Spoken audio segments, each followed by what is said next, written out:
Again journey to the end of the earth मेरा most favourite chapter, और इससे बहुत सारे क्वेश्चन बनते हैं। बट यस, अगर लॉन्ग क्वेश्चन की बात करें तो one of my favourite question from journey to the end of the earth is, if you want to study earth's present, past and future, then Antarctica is the place to go. अगर ये question आता है, इस track पर आता है मेरे बच्चे, तो हैंडल कैसे होगा? बड़ी इजीली हैंडल होगा। ऑब्वियस सी बात है, राइटर ने, एग्जामिनर ने आपको पहले ही इस क्वेश्चन को फ्रेम करने का एक ट्रैक दे दिया है। 1 paragraph about the relation of Antarctica and past, 1 paragraph about the relation of Antarctica and present, and then 1 paragraph about the future consequences and how Antarctica will play a role in that. So if I talk about past, undoubtedly you go to the history of Antarctica. Antarctica जाएं, उसके ice core के वहां पर past वाले part में आप कौन से पॉइंट्स डालेंगे?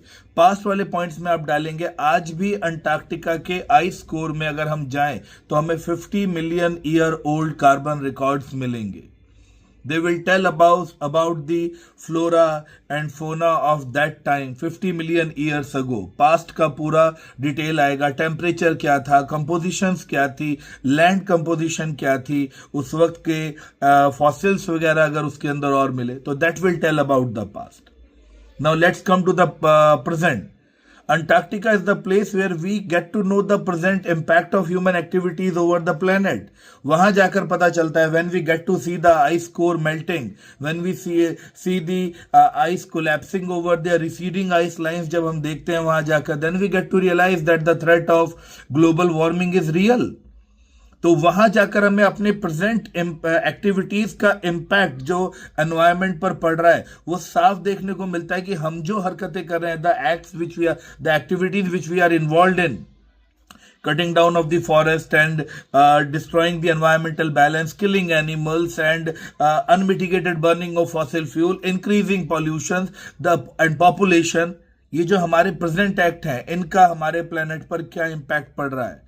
Antarctica is the place to go, वहां जाकर पता चलता है। Now let's talk about future. हमारा पूरा फ्यूचर अंटार्कटिका के हाथों में है। अंटार्कटिका इज द प्लेस, अगर वो सेफ है, वहां की आइसलाइन सेफ है, वहां के बर्फ अगर सेफ है तो हम सेफ हैं। The way we are increasing global warming, the way we are playing with the ozone layer, the way ozone layer is playing with the phytoplanktons.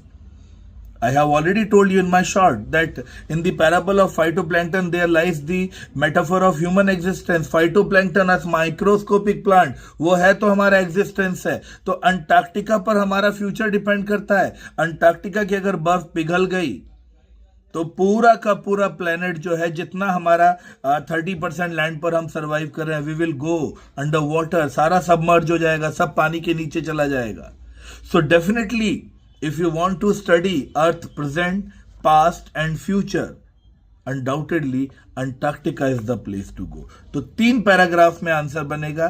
In 1 paragraph you will talk about the past, 2nd present and 3rd future, and you will be able to frame this answer. Thank you.